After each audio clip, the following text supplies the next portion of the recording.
What personality type are you? What motivates your behavior? Discover the answers to these fascinating questions on Types, Your Personality Revealed. Hosted by personality experts Katherine and David Fauvre. Welcome to Types, Your Personality Revealed. This is our 5th show in our ongoing series exploring the Enneagram personality typing system. As you know, Katherine and I want to share the gifts of the Enneagram with as many people as possible. So in this show, we hosted a panel of Master Enneagram Teachers at a conference center in Long Beach, California, to explore some of the most commonly asked questions by Enneagram enthusiasts. Our guest panelists are all Master Enneagram Teachers and have a great deal of wisdom and experience about the Enneagram and personal growth to share with you. They represent some of the Enneagram field's finest teachers, trainers, authors, and researchers. Our guest panelists from the U.S. are Dr. David Daniels, Russ Hudson, Tom Condon, Jerry Wagner, Dr. Deborah Uden, and from Denmark, Klaus Roger Olsen, and from Belgium, Sander de Klerk. Katherine and I feel honored they shared their time and wisdom with us and know you will greatly benefit from their guidance. Many of the Enneagram questions we will explore were submitted on our Enneagram Explorations Facebook fan page. These are the questions we'll be covering today. How can the Enneagram help us develop self-awareness? What are some tips for how to use the Enneagram for personal transformation? What are some tips for typing others? What are some tips for using the Enneagram in coaching or in business? Does Enneagram type come from nature or nurture? This was a fascinating and historic panel discussion and a great deal of fun. It was the first time we all answered these questions as a group and had the opportunity to share our viewpoints with one another. Our responses demonstrate a great unity among Enneagram teachers, revealing that most of us agree with one another most of the time. We all teach the Enneagram because we found the gifts of the Enneagram to be life-changing. And we all believe that understanding the Enneagram has made it possible to dramatically improve our relationships with loved ones, friends, and coworkers. In addition, our interactive discussion revealed helpful and effective ways to use the Enneagram to create positive and long-lasting change. And the first question we asked our panelists was, how can the Enneagram help develop self-awareness? Our first question is a simple one, but it's also a complicated one, and it's one that's very often asked by people relatively new to the Enneagram. We see this one online a lot, which is, how can the Enneagram help us develop self-awareness? Now, I realize we could answer this over several days, but what we're looking for is some key tips for someone relatively new or they've been with the Enneagram for a few years on how can they use it for self-awareness. And whoever would like to begin. Okay. Yeah. Oh, well, I think that from my perspective, the Enneagram works best when it's in combination with any kind of practice that cultivates mindfulness, presence, groundedness. What it does then, rather than that presence or that awareness being like a vacation from our usual self, it brings that attention onto our usual self. The Enneagram helps us notice the particular ways we depart being self-aware. So I think the reason that it does that is rather than get caught up in all the little specific tributaries and side streams and little nudgy behaviors we all have, it gets right down to the core of it. What is the motivational core that causes us, that not only generates these traits, but is also our primary way of departing a more direct contact with our experience here and now. I think it also teaches us how we can increasingly incorporate and harmonize our 3 fundamental intelligences. And there's a lot of the Enneagram, as we all know, about belly or body intelligence, heart or cognitive, or heart or emotional, and head or cognitive intelligence, and how they're all potentiated by presencing. Yeah. Thanks, Russ. Would anyone else like to comment on Tom? people come to it for different reasons at different times. It's possible sometimes for people to be exposed to the Enneagram and think, oh, well, that's nothing much. And then at another point in time in their life, they return to it or come across it again, and suddenly it hits them where they live. And when it does, there's a kind of shock to the system sometimes. But even after you begin to sort of absorb the implications of your own style and begin to become aware of the way that you're seeing the world within your style and the way you're seeing yourself within your style and what motivates you, as you were saying, there's also a pattern to it. You know, there's a patterned quality to the reactions that you start to notice. You start catching yourself in the act. You start realizing maybe that you are reacting into new situations in the same old way. Every time you come into a new situation, there's a kind of sense of deja vu. You start to also recognize how you might be maybe defending yourself in a way within the point of view of the Enneagram style. And within this defense, there's a kind of series of questions and a direction that can lead you to beginning to understand and observe yourself more, and also unravel old knots that you might have tied in your personal history, and kind of old layers and things that you hung on to that once made you safe or secure or kept you out of pain or whatever your particular defenses were. Thanks, Tom. Sandra? I also think that it's important to see the other types and not only your own type, and seeing that there are 8 other types and was kind of opening a new world to me. And it's like, oh, that's another way of, another possibility of to act in a situation. So for me, it's more about looking at the 9 types and what can we learn from all of them. And I agree with what you're saying. It's all about present, and it starts at your own type. But for me, it's like, what do I have to learn from the 9 types? And my tip would be that you have the opportunity to see each other with fresh eyes, new eyes, and see how you're similar, how you're different, and making all of it okay, as opposed to judging one behavior as different than another. I had one son that was a type 6, another that was a type 8. The parenting was very different. And what was successful for the 6 was not for the 8, and vice versa. I'd like to follow up on you mentioned the eyes. A metaphor I like is lenses. And so we all look at the world through lenses, but forget we're looking at the world through lenses. And I find that the Enneagram is helpful because it kind of takes off the lens and actually looks at the lens. And then you find out, well, there are 9 different lenses, and some of them are different from mine, and I could probably, use David's glasses and see things differently. And so the Enneagram is kind of like a psychic ophthalmologist, I guess, or an optometrist. It actually lets you see the particular framework that you look at the world through.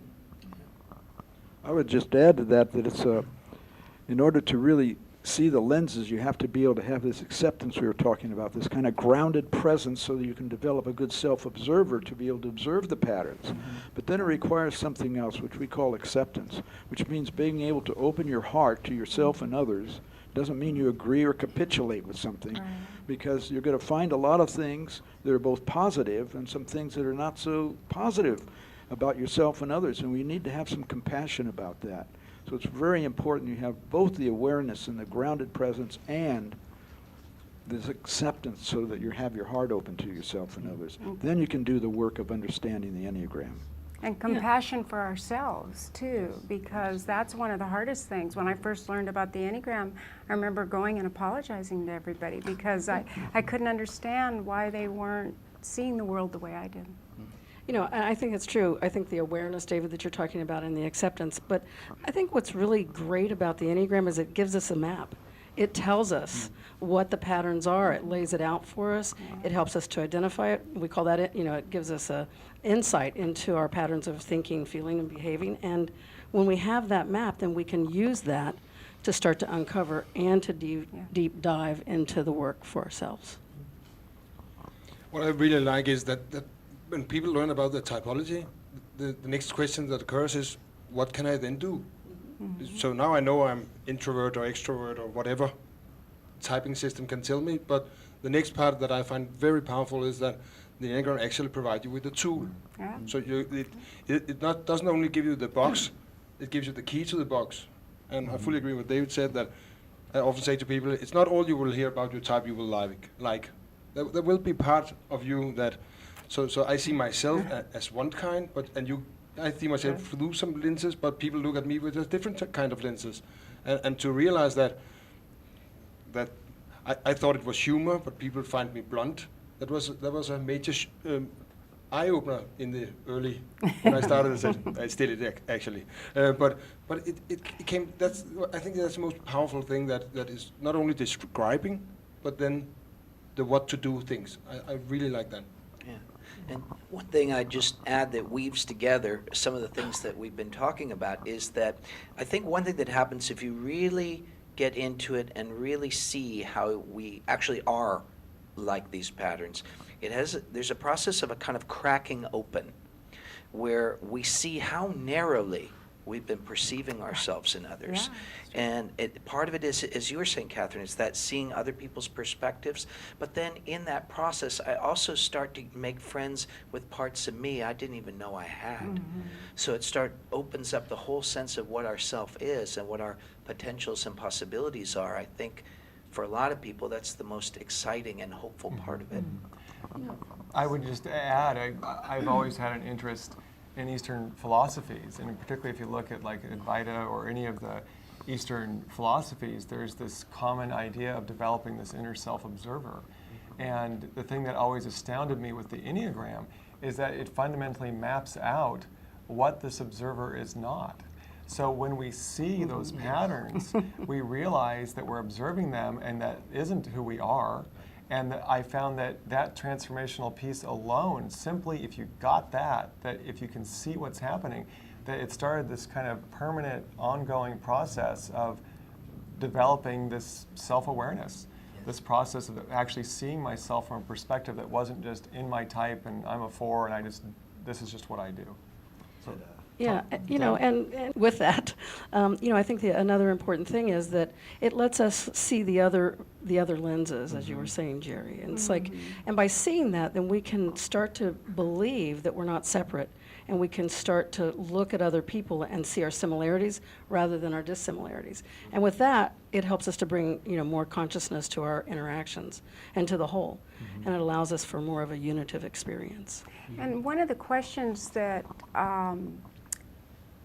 our producer wanted us to ask is how knowing the Enneagram can help facilitate peace. And if we look at it in terms of this level of compassion and seeing the other person's point of view, it can dramatically improve relationships at home, at work, in our communities, and then therefore the world at large.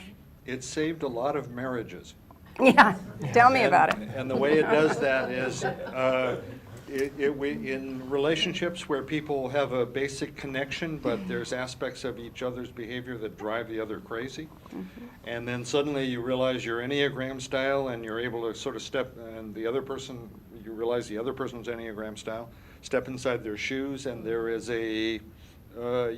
you stop taking their behavior so personally, and you realize that the thing that they're doing that drives you crazy is sincerely motivated out of their vision of the world and what they think is necessary in order to survive and take care of themselves.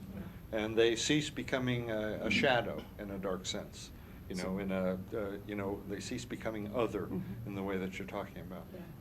There are 9 views of reality, all of which are inherently valuable. The gifts of the Enneagram are that we understand one another and ourselves and can develop compassion. The strengths are many. The wisdom of the Enneagram is seeing these differences and recognizing that there's personality diversity.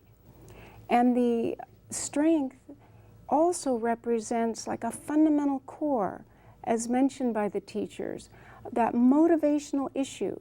Not what we do, but why we do what we do, which is why I find the Enneagram so critical. and so helpful in developing critical self-awareness. I agree with everyone's answers, and the Enneagram, what I love about it is that on one level it's this incredibly complex and rich system showing motivation, but we can also answer this question very simply, which is that to develop self-awareness, if all someone does is that they accurately determine their instinct, their type, and their tritype, it starts this chain reaction of self-awareness. And my experience is that once that happens and it lands for someone, that they're really never the same, that self-observation just continues onward. That's so accurate. Everyone reports that they can never see themselves or others in the same way again. The next question we asked our panelists was, what are some tips on how to use the Enneagram for personal transformation? So a follow-up question, which is very intentionally close to the first one I asked. So assuming that when we first learn our type, there's this self-awareness aha that happens. Then the next question that people will often ask is, okay, what do I do now? And so the question, which overlaps, but in some ways I think it's actually different because it implies some type of action, is what are some tips on how to use the Enneagram for personal transformation? So we know that it can be used for self-awareness, and there is that immediate self-awareness that comes from just learning your type, which I think we've all talked about in different ways. But what is some advice if you were talking to someone relatively new to the system, a few years in, is how can they use it for personal transformation? And I think in terms of a tip you would give, someone that's not new to the Enneagram, but relatively new. We get this question a lot, and I imagine you do too. So I've got that self-awareness, I get it on before. How do I use it for transformation? I have a saying I just made up and I want to try it out. What I notice, I am not. What I don't notice, I am. So the tip is to step back a little bit, and if you can notice your style, that's your inner observer. And so it's saying, well, I see this part of me, so that mustn't be all of me or me. Right. But if I'm so if I'm so close to my pattern, I can't see it, then I'm identified with it. So I know, to steal a line from Tom there, be easy in your harness, step back a little bit and get a little distance between you and your style, and don't be afraid to do that. So my tip. And at times you Lighten up. can even have your observer in collusion too. So stepping back helps you have more clarity overall. I totally agree. Yeah, for me, I think the biggest tip I can give is get a community. And whatever that community looks like, hopefully there's somebody in there who can be a teacher and to be a guide, a helper. But, it's so hard for us sometimes to see, and other people seem to see us very well.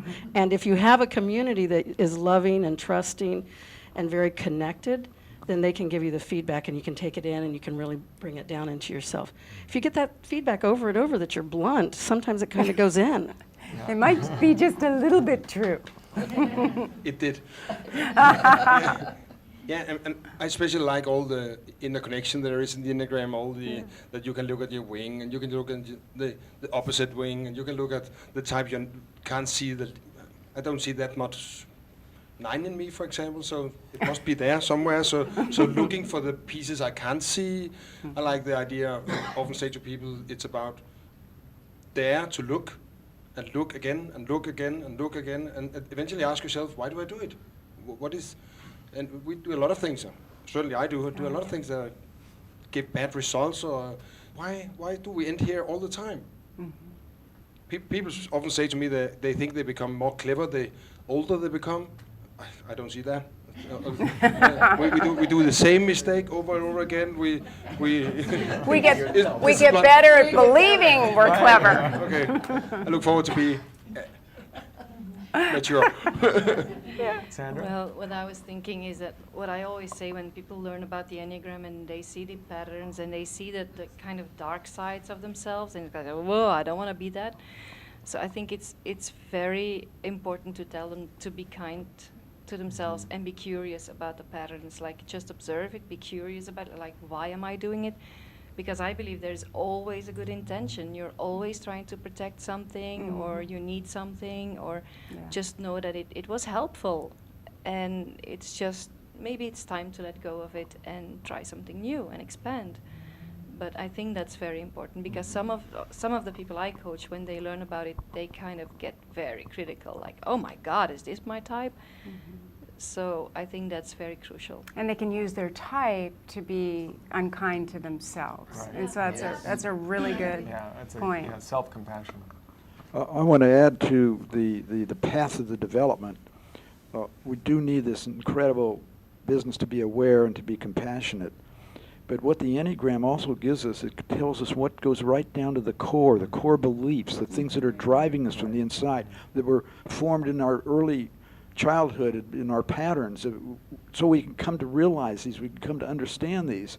And when you do that, it gives you huge leverage, because you're getting right to the fundamental beliefs to get to liberation. And the Enneagram is basically a liberation psychology. It's about getting these patterns so you can get out of those patterns, so you can get the freedom. And like Jerry was saying, there's all we don't see. That's a huge amount of the world. And when we can now be liberated from this constraint, we can see all these other possibilities. It's huge. It also shows you your defenses, which is another way of kind of phrasing what you just said, David, I think. And it shows you old fixed stances that you took that were adaptive early in life, ways you dug in your heels, ways you sort of protected yourself, or created a sort of defensive structure and set of patterns in a way that was perfectly appropriate to those circumstances. Really worked well at one point in time, and now it's sort of like we're attached to doing what used to work. And sometimes when that begins to come apart, and sometimes you have to sort of get at the emotional core of maintaining a fixed stance like that, then you really begin to have something. It's not always comfortable, but one of the nice things about the Enneagram is it shows you both your dark shadows and your light shadows. It shows you all kinds of potentials, there's all kinds of resources. There's a high side to your central Enneagram style and your connection to a bunch of other Enneagram styles, and a lot of other distinctions with the model that are good news. Map, Russ. Yeah, it was just listening to everybody. It's I'm just resonating with everything everybody said, and this theme that's emerging. I think that one of the great benefits that happens is not only, as we're seeing the pattern we're stuck in that's causing us so much misery, but also glimpses of what we are on a deeper level. So there's a couple things about that. One is that if you're going to grow from this, you need practice. And what kind of practice? A practice that you'll do. And David and I were just teaching a program together where we're looking at how the Enneagram shows us not just the issues of our type, but particular imbalances that I get identified with. That imbalance feels like me.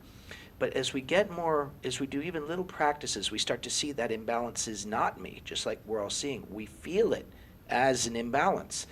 And so the Enneagram is a way of recognizing these imbalances and finding the ingredient, be it kinesthetic, emotional, cognitive, or a particular perspective that will bring balance. And I also agree with what Deborah was saying, that we need help. We can't do it alone. Community, teachers, and I would just say about that, it isn't much of a community and it's not much of a teacher if they can only tell us what's wrong with us. No, that's And true. it's also not much of a teacher if they can only flatter us and make us feel like, you need someone who can help you see your difficulties and mirror to you the glory of who and what you are. Yeah, absolutely. Support you through I it. find that, the ego strengthening using the Enneagram can be just as critical as trying to see what you're doing that's a problem. Yes. Because you're not going to, at least in my experience, my view is that I see us as being born a type, and I'm going to be that type until I die. So I need to make friends with it, and I can't get rid of it. So, and I think it's there for a reason. I just want to be able to express it with as much health as I can. So anyone else on this question of using the Enneagram for transformation tips, or David? Well, just that it's this huge, again, it's a liberation psychology. When you're owned by your habit of mind, by your type pattern, there isn't much freedom. And when you no longer owned by it, when it's not there, preoccupying you, it gives you lots of room for creativity, for joy, for pleasure, for relationship that wasn't there. So it's a great path to freedom. Part of the good news is that there's a high side to each style, and that there are natural talents and intrinsic resources that are there that come much more easily to you within your style than to others within their styles. They have something else going on. And also, as people grow and change, they begin to wear their style much more lightly, which that's a phrase I like for sort of describing it, because your perceptions you're still shaped a certain way, but it's almost like they're drained of their defensive intensity, and you're otherwise quite open, and a lot more of you is in the present than once was. We also see it too as a social role, a biological imperative, that each Enneagram type is addressing something really critical and important that any family, tribe, business, community needs. And wearing it lightly is recognizing that the 6s are meant to let us know what can go wrong. And the 4s are supposed to let us know what's missing. And the 8s are meant to call off what's vulnerable, weak, and in need of reinforcement. And the 5s are meant to inform us. And on, that each Enneagram type, each Tritype, each instinct has a critical piece that they're bringing. And once it's not as defensive and light as you say, we can hear it. We can enjoy that information. We can benefit from it in a more pleasurable way. Another thing I want to add is that I think it's critical, as if people haven't done that much of Enneagram training, I see a tendency to reduce themselves to a type. Right. So I think it's critical to say that you're much more than your Enneagram type, and it's just a model, and it's always a means to an end. It's a tool for personal growth, and it can't be just a goal to say, oh, I wanna have a number. That's not the goal. So I think or not have a number. Yeah, exactly. Yeah. So I think that's also important. Don't reduce yourself. Yeah, I agree, Sandra. I mean, after all, it is just a model, if a very powerful model, but we don't want to mistake that it can fully describe someone. You know, it's what it's describing, I think, is a liberation and a revelation, but it is ultimately a model that we keep moving forward, you know, that keeps getting better. Could I add that to me it's like a nationality. It's sort of like a psychological nationality. So if I sit down next to Sandra and I say, I'm Tom, I'm an American, what do you know about me, really? You know maybe that I'm over-identified with... And then we have something that happens with the Enneagram that I call educated bigotry. But there is an over-identification. If I over-identified with being an American, I said, well, you're foreign. You're from, what the country of Europe, did you say? Yeah. There would be a way in which I'm kind of stuck within my worldview, seeing other people as other than me. And as you grow and change, as people come out of it and work with their Enneagram style, kind of snap out of the trance of it, it's rather like becoming a citizen of the world in a way, and rather like wearing your nationality lightly. You know, I know I'm an American, but I've actually heard of foreign countries. Yeah. You've heard of Belgium. Yeah, and Belgian people and things like that. Speaking of and the Danish country of people, Europe, I've heard of them too. Klaus, did you want to follow up? Yeah, I had the fortune of being a student of many of these people, and Russ once said that the Enneagram is not about putting you in boxes, it's about to get you out of the box you're in. And I like that idea very much, and I use it almost every day when I train people, that now we know you are 4. Congratulations. now the tough part starts. And I think it's very important that what I think we need more on the planet now is that we can forgive each other. I say you cannot use your Enneagram style as your life excuse. I do this because I am a type X, Y, Z. But what I came to tell people that it's okay you use it for their excuse. Oh, that person could be a type 5. So the reason why that person does that is therefore, and therefore I can forgive them. So I can see them, I can wear my own style lighter, and I can see their style I know what's behind. I know you did that, but I can forgive you because I understand more that you probably want you to know. There it was. Thank you. I'm a little hung up on my metaphor of lenses, and I also want to steal some stuff from David and Helen Palmer. Helen's line is that each of the types has an intuitive edge, that they see things before other people see it. They see things clearer before other people see them. So we're talking about the high side of the style. So each of the styles sees things very clearly.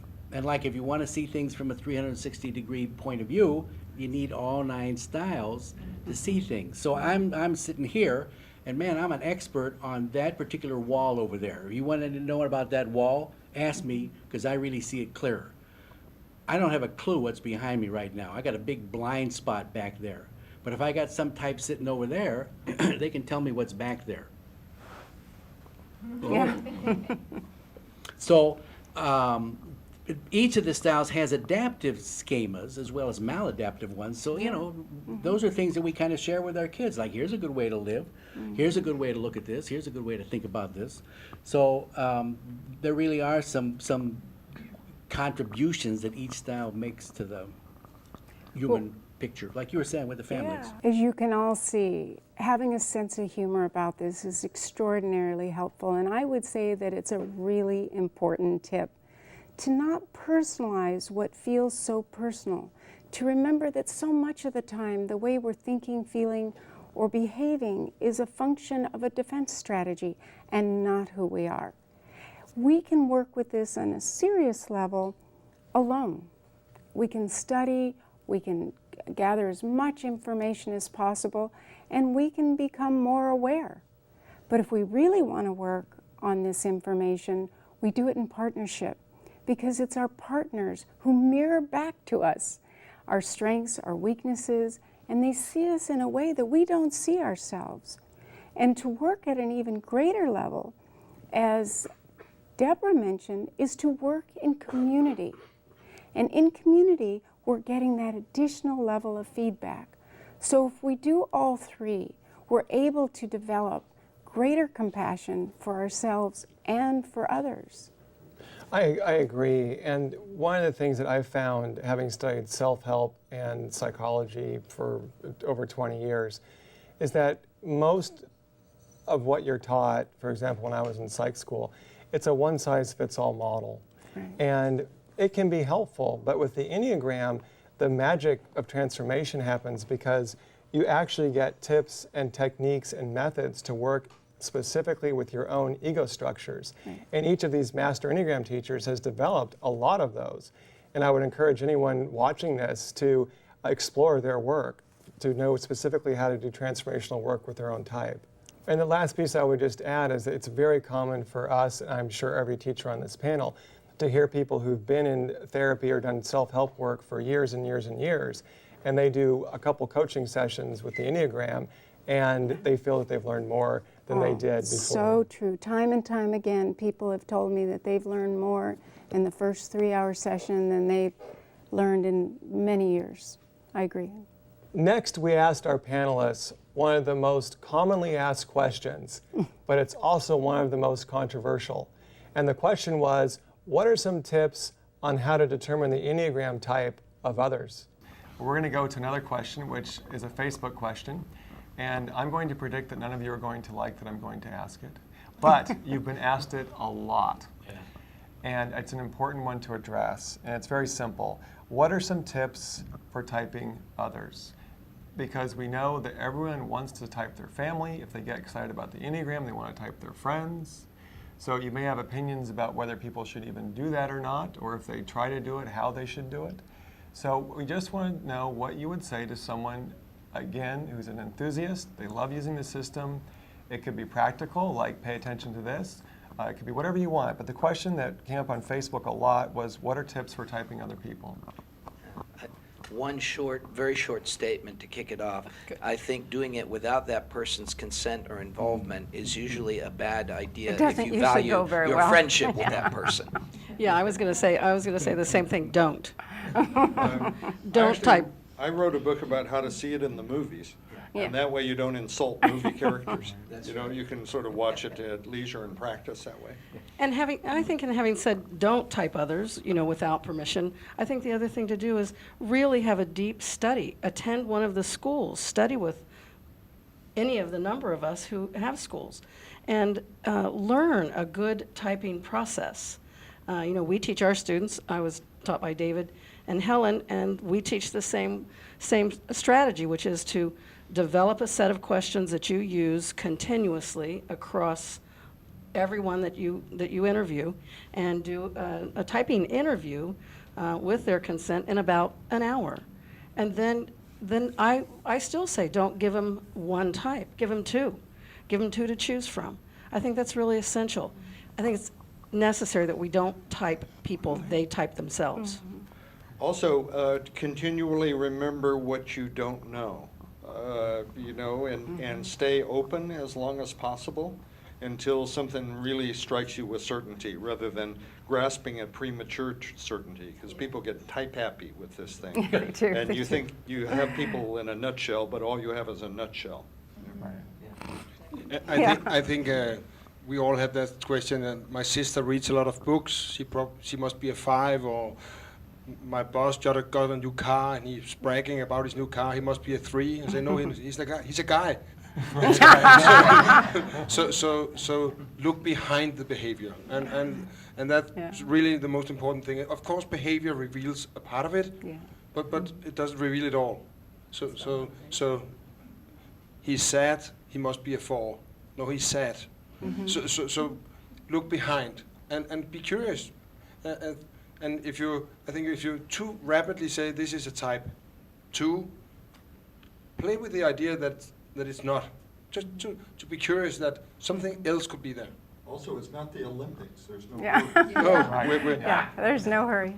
Yeah. Well, I wanted to add something really fundamental, which is there's a lot of typologies out there, and they don't have very much predictive value because they're too much about external behaviors. Right. And what the Enneagram is all about is the internal structure of reality. And so it's really, really important to help people get to their own internal structure of reality. It's also part of the path of liberation and becoming really aware. Mm-hmm.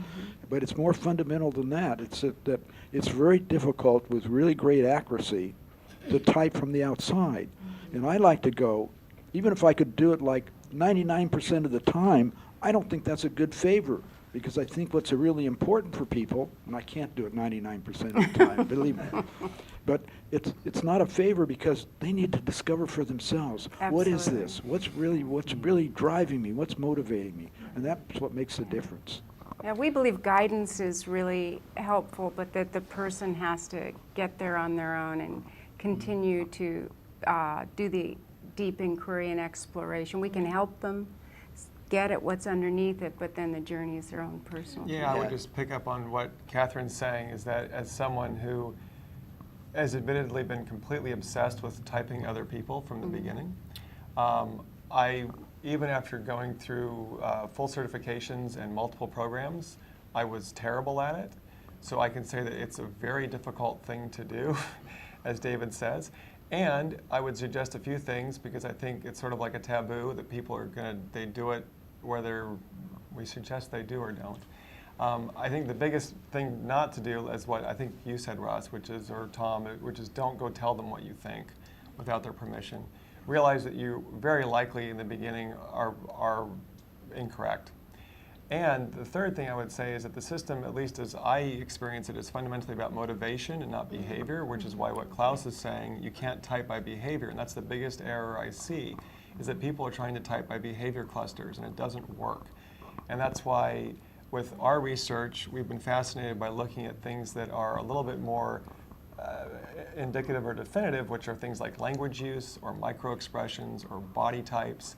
But to even be able to use those tools takes a long time and a lot of study and a lot of integrity. So that's my feeling on it. Anybody else? I think, just to follow up on that, if we get real about this, which I'm sure my 8 fellow panelists would say, you better get real. When you first learn something, you're just going to try it out. right? You're going to practice it, Yeah. you're going to use it, so we could say don't do it, but we're going to do it anyway. Yeah. It's like the mind looks for patterns, it looks for regularities, and now it says, oh, wow, here's something else that I can, Yeah. find patterns with. But then after, the fun wears off, and you realize, wow, well, there's a lot more to this person than the, the eggshell or whatever that metaphor, nutshell. Hopefully there's a nut in there. Or, if they go to your Generally program, is, they're going to yeah. say, oh my God, now I got to pay attention to not only the core style and the motivation, but what about the wings?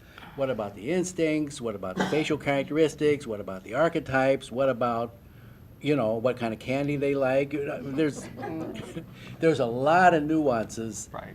that you realize only after you, typed with abandon, and then you say, oh, there's more to this than I thought. Yeah. I agree completely, Jerry. I was just say that to piggyback on all of this, I find that even if we are correct, and let's say my friend David, and I go say, hey David, you're a 4, and I may even be right. Is this really to what David was saying, that it's sort of like giving people the Harry Potter books and telling them the ending of the story. Right. You've ripped them off really badly, because the whole thing was designed to initiate a process of self-discovery. If you give people the punchline, now they've got another label for their head and they have not taken the journey, and you've ripped them off. If your friend wants to know their type, it's a really cool thing to talk about them, to observe them, to interview them, to explore it with them. That's awesome. And vis-a-vis even movie characters and famous people, we're drawing that stuff. We don't know what they really are. We're giving them as sort of the face they present to the world represents something that people can relate to, might help them learn the types. But I think that the whole reason we learn it is for a growth process. And when people are really stuck, I've talked with them, tried to explain it over and over, and they're still confused. I said, look, in the end, it's all a metaphor. And what I want you to find is the type that will most help you grow and wake up. That's the right one. If you think you're a 4 and melancholy doesn't mean that much to you and you can't relate to it, then being a 4 will not help you. So what will help you awaken? That's my question. No, I was waiting for you. What I just wanted to add is that I often say in business, because they ask, okay, but I wanna know what my employees are so I can help them better. And then I always answer, well, it's good to think about it, what the type is, but don't tell them, and know that it's an hypothesis. And in a way, it expands your way of seeing them. So if they use it like that, I don't mind that they're thinking about what type would it be. So I think there's nuances. Don't ever stop listening. Yes. Yeah. And always know that it's just an idea. Yeah. Well, just a second. Basically, what you've been saying, and Russ was saying, is so. The importance of getting type is it gives you this huge leverage to work with yourself and to change yourself and to develop yourself. So the process of getting it needs to start from within, not from the outside, just like Russ was saying. The purpose of getting type is so that you have an ability to really efficiently, effectively work with your own stuff and to become a more whole human being. Also, there's a saying, when two people do the same thing, it's not the same thing at all. That's true. Which is another way to piggyback on what everyone is saying. It's what motivates a behavior. In other words, style number 7 in the Enneagram, I've known a number of 7s who eat fast. And it kind of corresponds with the description of the style. When 7s get anxious, they're prone to gluttony, and sometimes that'll come out and be expressed in how they actually eat. Mm-hmm. I've also known people who eat fast who came from large families. And there weren't enough tacos. And there weren't enough tacos, and you had to grab, and you had to eat fast and get yours first. And you just don't know sometimes until you do know what the internal motivation is. And you can't identify it from the traits. You can't identify it from the external behavior. You don't. What you have is a clue. An amazing, very astute answers from all the teachers. And actually, typing is near and dear to our hearts. We've spent many, many years researching and trying to understand ways to teach this material so that people can more accurately type themselves and others. In fact, we've begun narrowing it down to a 12-point system of typing. What to look for, what's in the expressions, the micro movements, the gestures, whether they're the physical gestures or the tiny little movements around the mouth, how the body is carried, the way the person speaks, how loud, how soft, how quickly, how slowly. What are the words they use, the lexicon of type? Do they talk about being happy or sad? Are they melancholic in their approach? Are they more theoretical?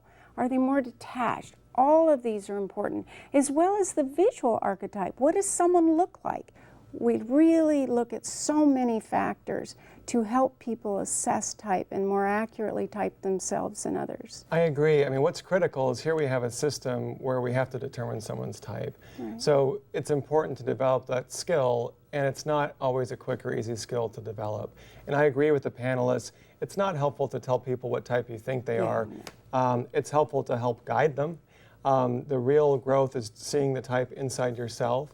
That said, as you and I do a lot of work in typing, we post on our Facebook fan page about celebrities and how to type them. And when we do that, we're really looking at the keys that you said.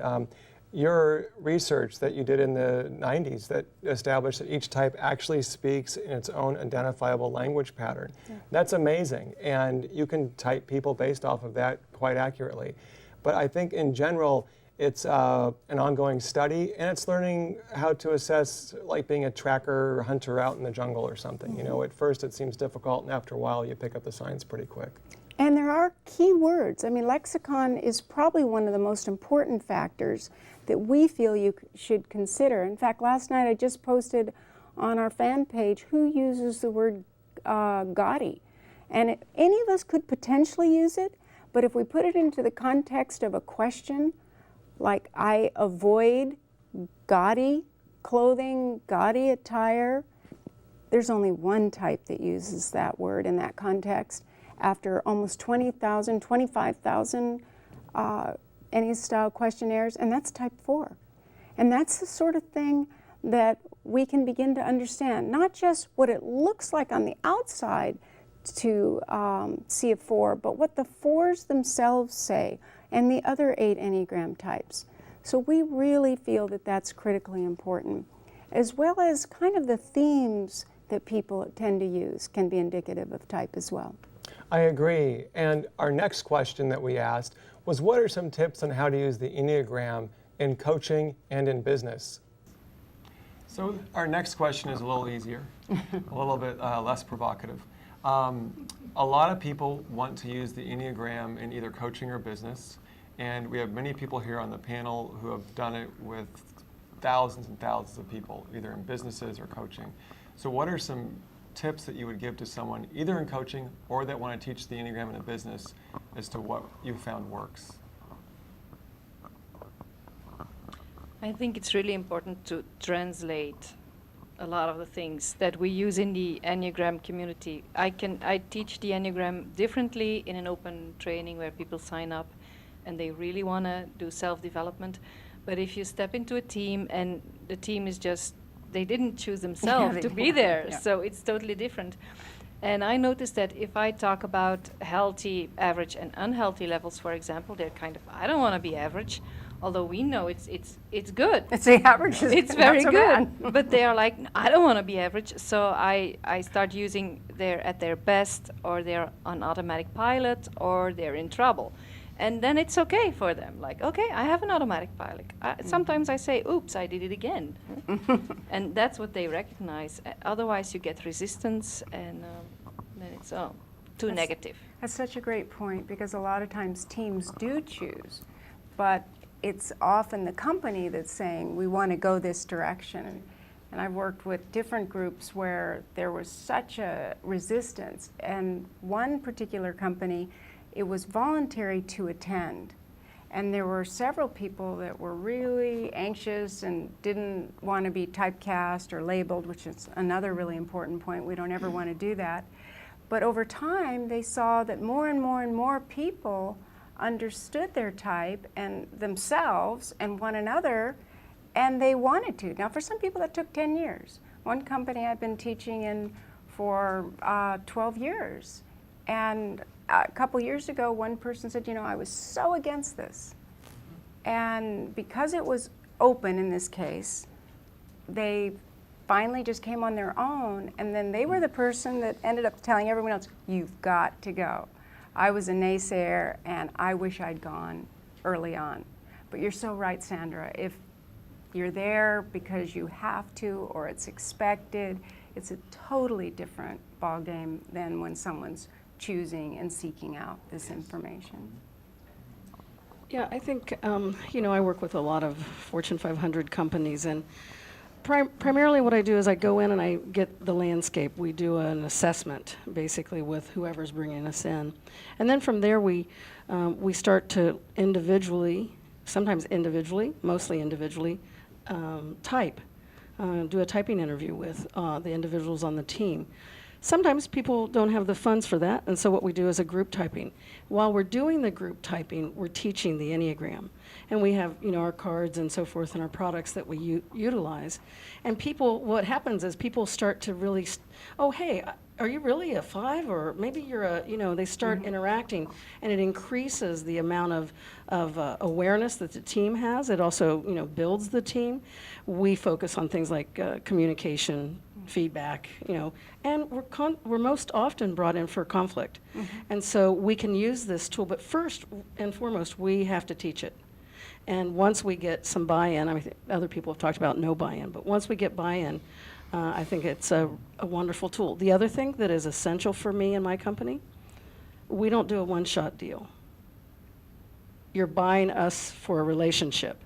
And that relationship is an ongoing relationship, because to just go in and teach this incredibly powerful tool and not go back, I think that's kind of not the best. My experience very early was that in a business, you can't just go in and do it for a day and a half and leave. That they've got to have some coaching on top of that, and then they need some reinforcement, like you said, the community early on, so that it grows. This is a process.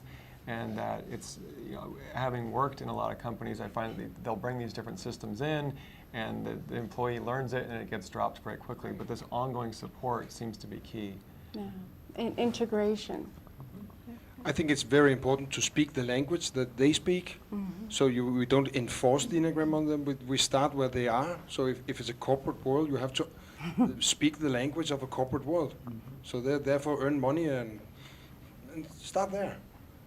They don't know what we know, so we can. I've done it. I can't tell you how many times I'm starting telling salespeople about the Enneagram as a sales tool, and eventually they ask question about, I think my daughter is 4. What should I do? I have a problem with my wife. So they're human beings. They're just there for the sales part, but speak the language they understand, and eventually they will ask, and they will be curious, and they will ask, can we go further with this? Yes, we can. Yes, we sure can. Something I found to be very true is that don't force it on them. And as Tom often said, there's a time and place. It can be I'm not ready now.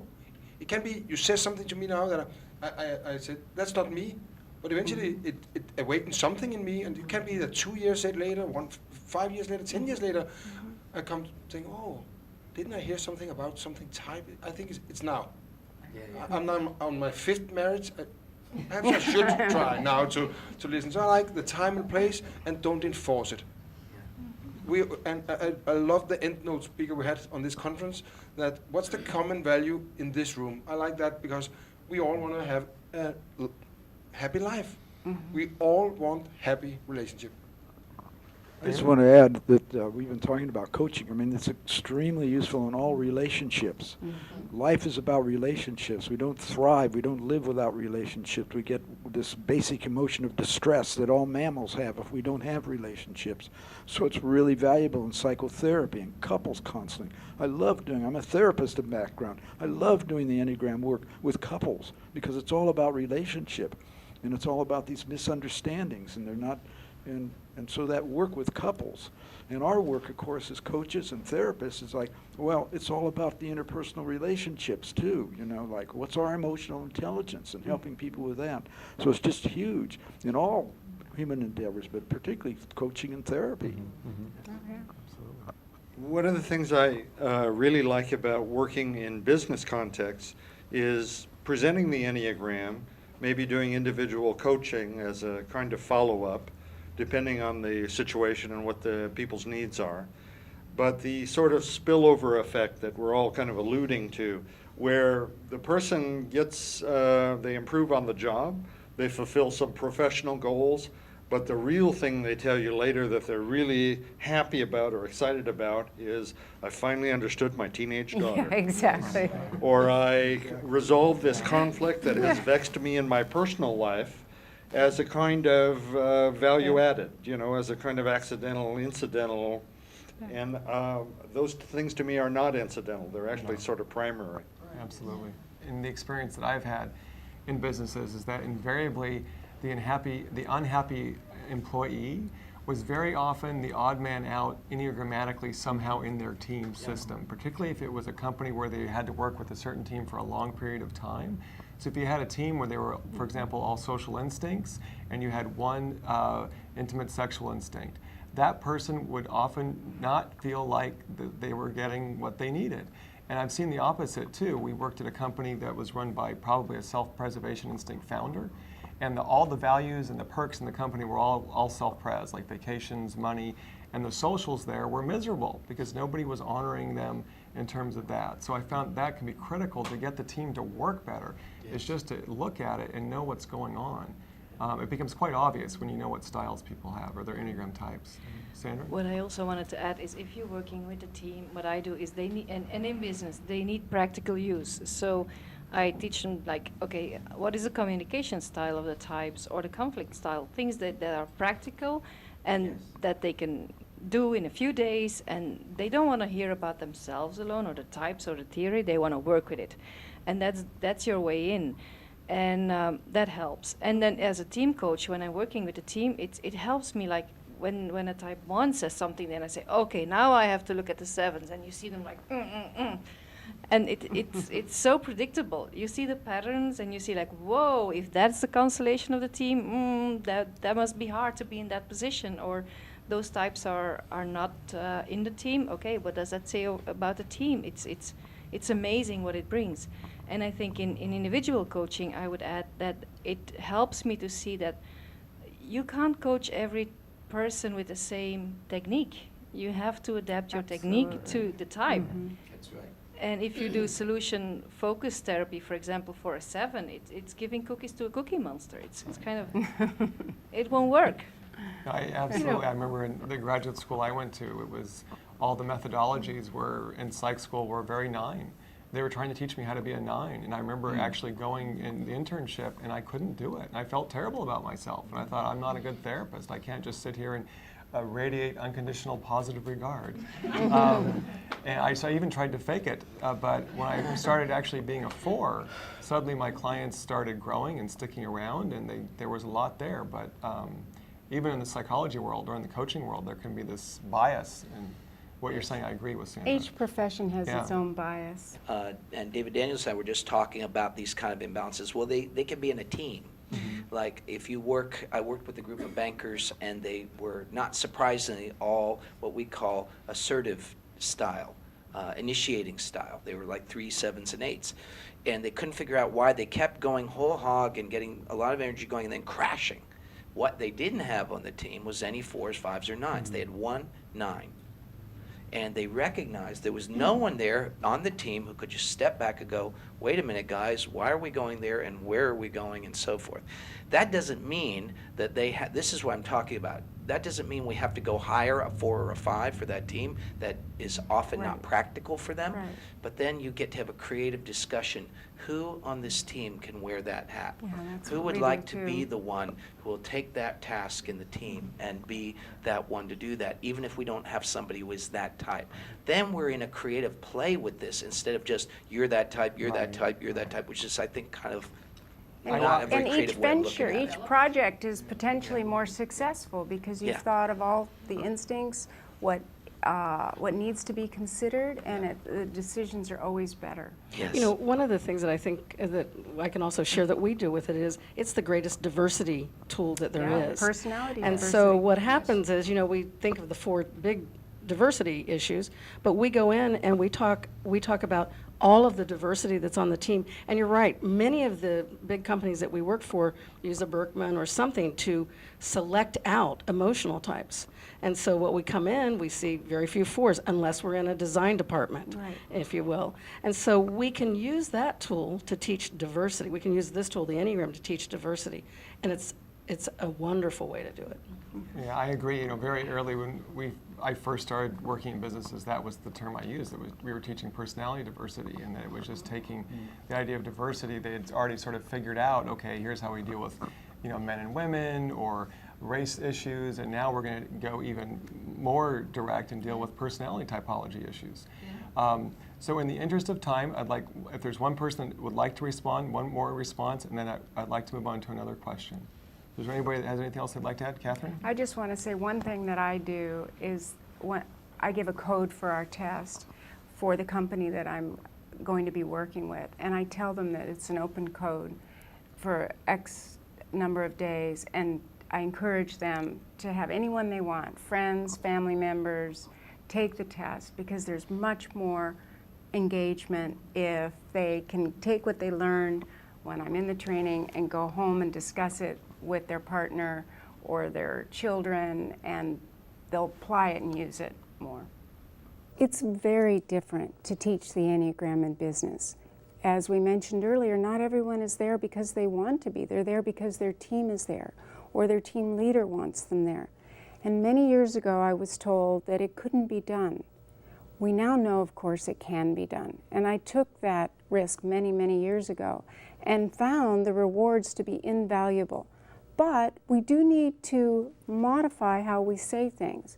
We need to simplify the language. We need to use it in the context of the business setting.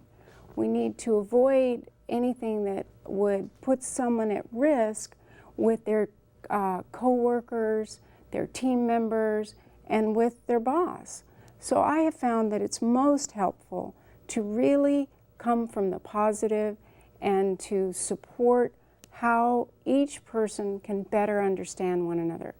And the way David and I have done this is to use the Ennea-style questionnaire and then the Ennea cards and tell the team how the person sees themselves. And if you don't use the Ennea card system or you have another system, then it's still very, very helpful to explain the self-image of each member of the team. In business, one of the challenges is, as you said, people are often asked to be in the training. And here, typing becomes really critical because the Enneagram just isn't that effective without accurate typing. So I would suggest that anyone who's using it in business really get good typing skills. One of the problems in business is a lot of people will think, oh, I'm in business, I should be an 8 or I should be a 3. But really, all the types equally have powerful gifts to offer a team. And so people need to know that to be successful in business doesn't mean that you're just one of a couple types. In terms of coaching, I think that what I find is so effective, again, is accurate typing. Because once you get the person's type right, you know exactly how to work with them, and you can be much more effective and efficient.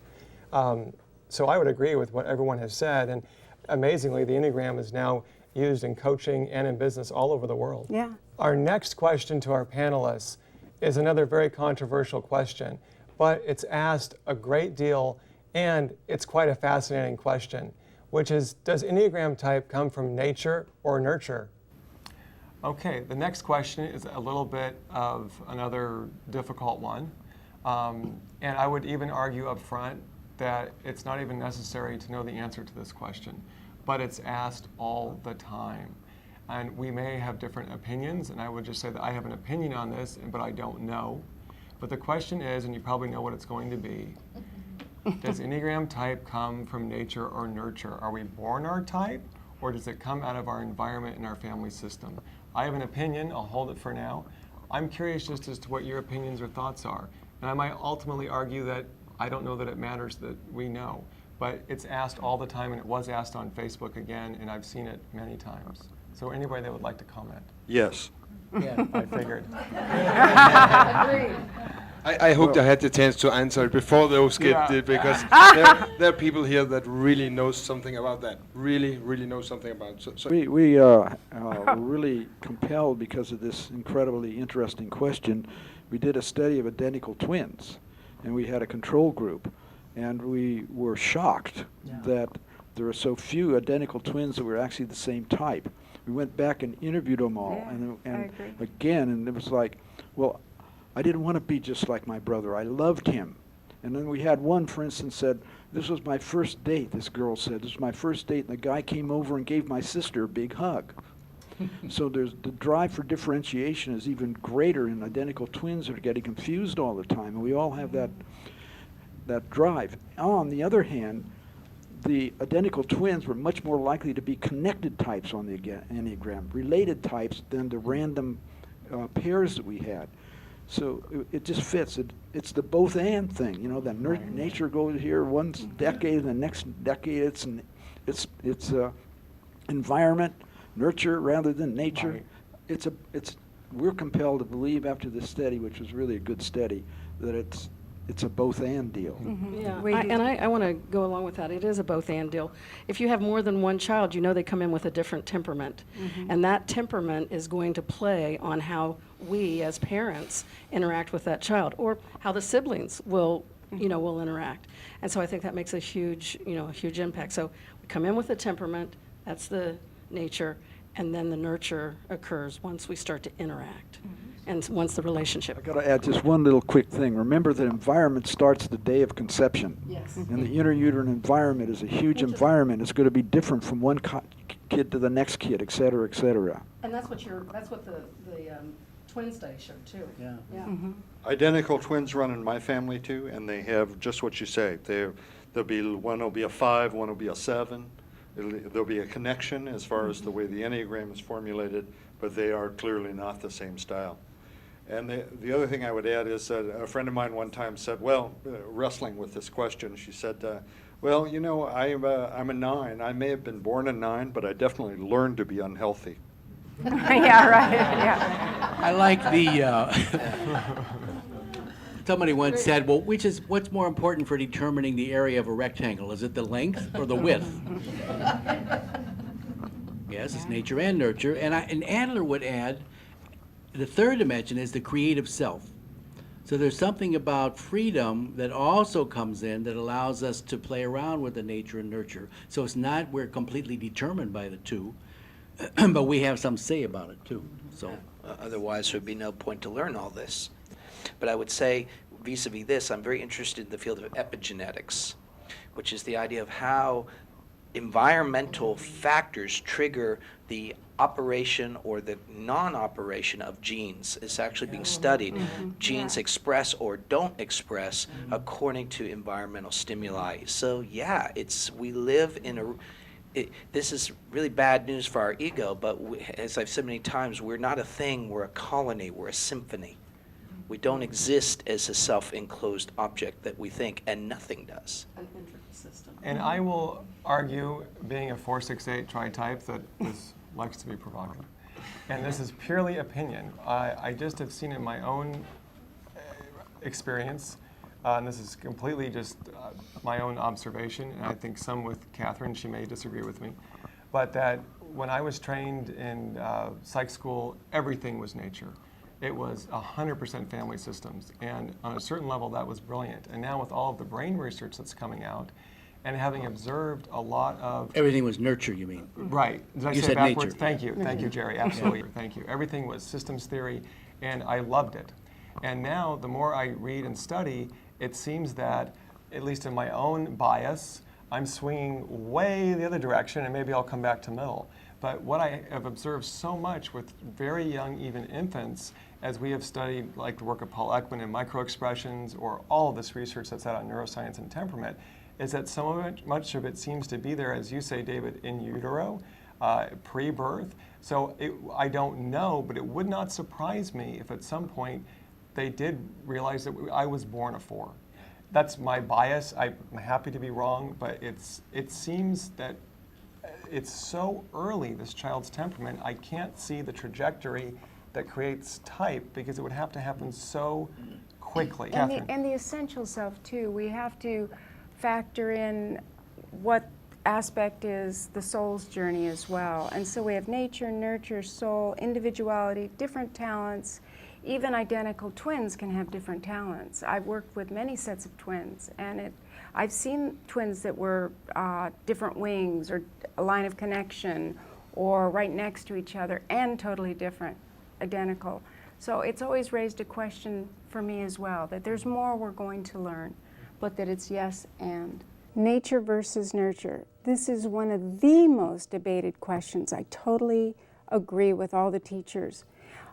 28, almost 29 years ago, when I learned the Enneagram, it was all about nurture. But as David mentioned, brain science has changed this, and life experience has taught us otherwise. We have worked with children now from birth and watched them grow up to adulthood. And I now know many children that are 27, 28 years old, and their type was evident very, very young, or down to 2 types.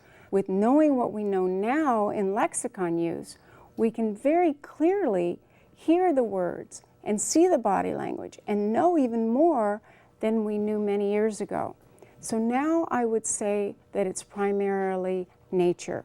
The key difference is that how someone responds, their ability to respond as opposed to react, is the nurture.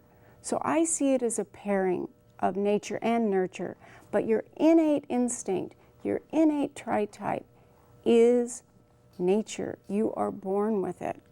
And how it develops is nurture. Would you say it differently, David? No, I wouldn't. I would agree with everything that you've said, and in particularly the empirical research around the language findings. This suggests that this is a neurological pattern, that it's hardwired, and being able to look at the microexpressions of an infant and being able to see that this infant's microexpressions match the same as an adult of the same type, and then the person grows up to be that same type. I just don't see where there would be time to develop your type, because we're able to see it in someone that's a baby. So for our last question, we asked the panelists if there was anything that they wanted to add. And we're going to go ahead and answer that question now. And the key thing that I would say is that my favorite saying is, when all is understood, all is forgiven.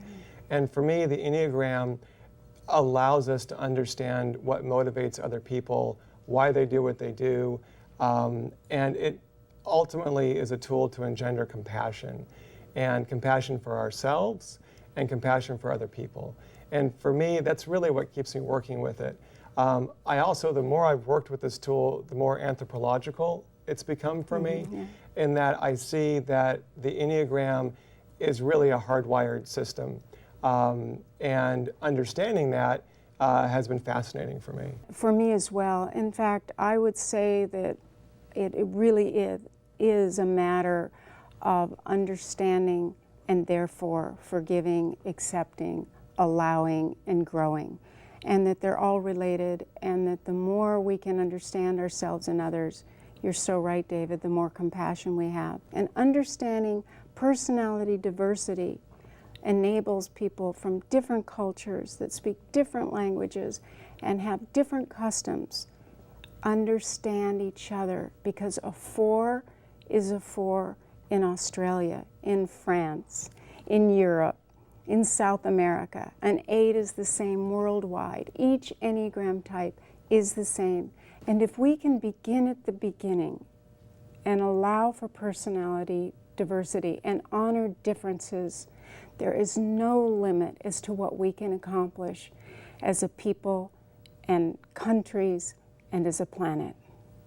I agree, and one of the pieces that people often talk about with the Enneagram is wanting to do spiritual growth work. And what I see is that the Enneagram is so powerful as a tool to help you heal your ego, heal your wounds, get compassion for other people, as you're talking about, that when you do that and you kind of clean up your own psychology and your own issues, which the Enneagram is incredibly effective at doing, the spiritual experiences and the spiritual awareness and the greater whole just naturally comes into play.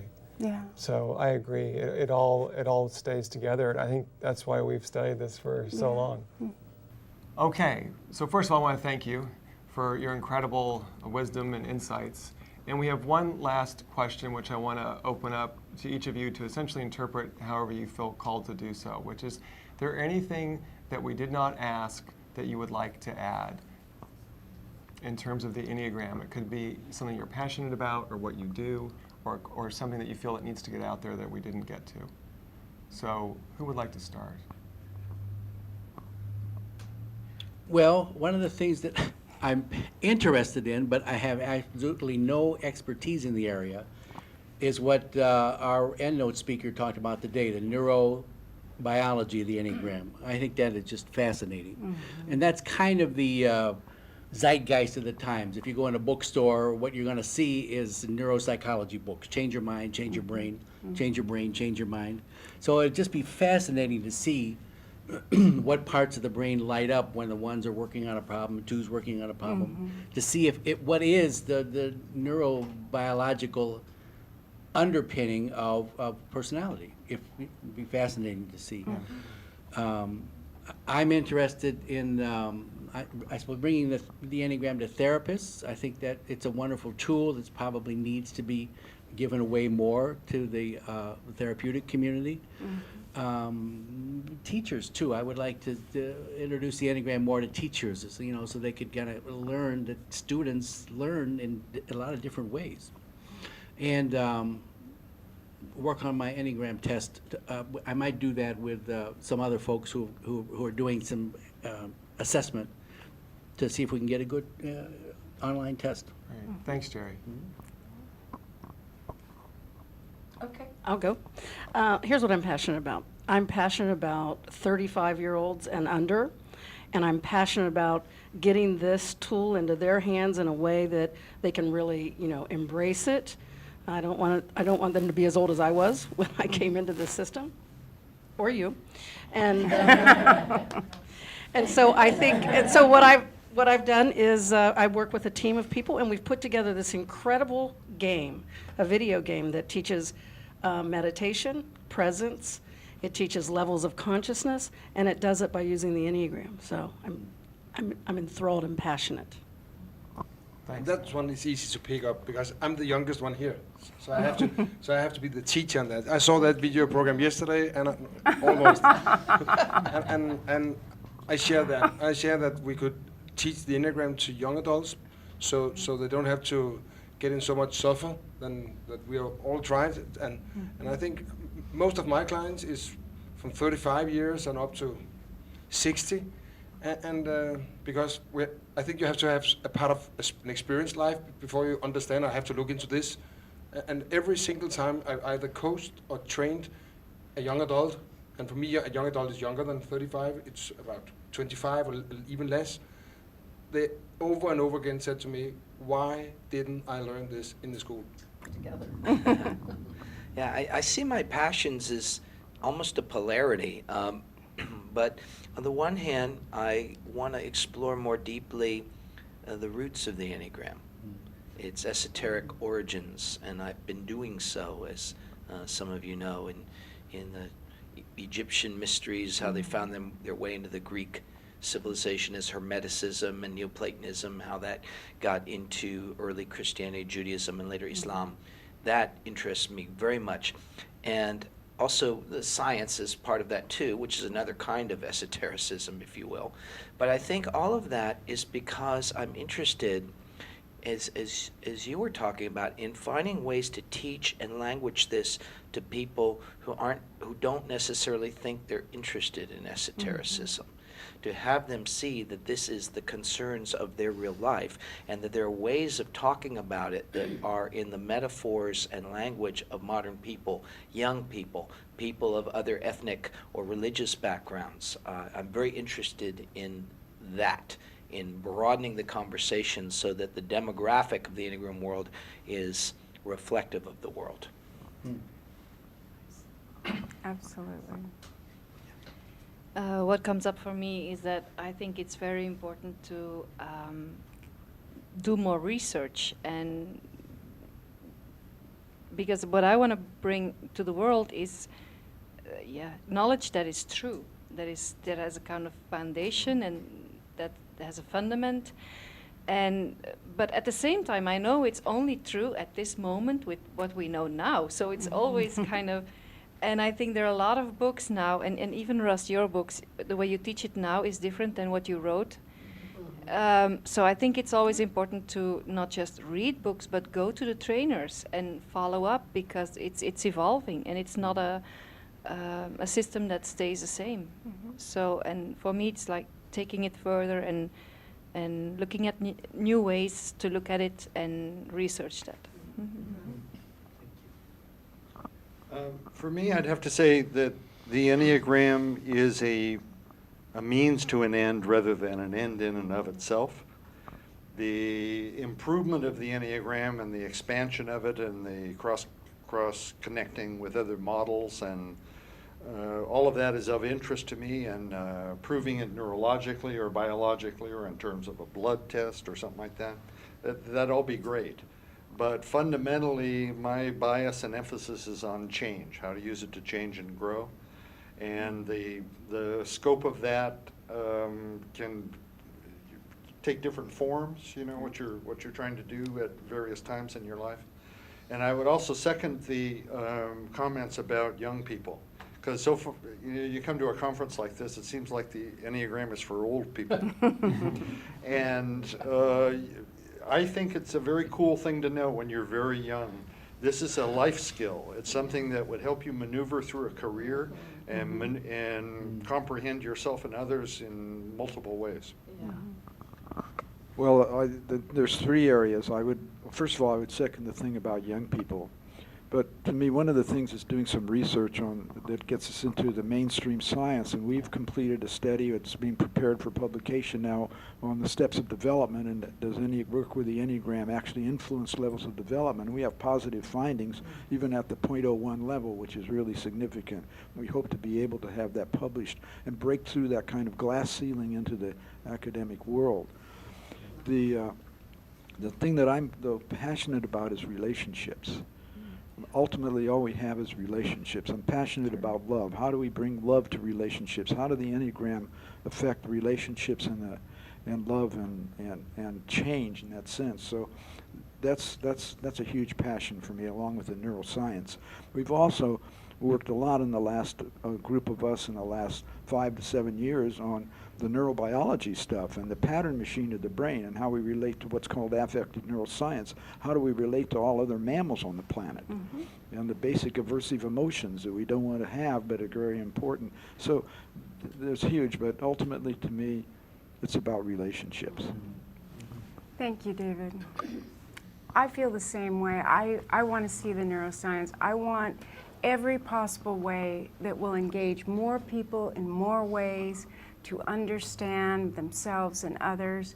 I love the testing. You all know I love the research. David and I do that together, and every time I think, okay, that's enough already, especially David, he said, you know, we have more data than we can possibly analyze, but then something will trigger one group that maybe wasn't interested before, and then we'll go off in that direction.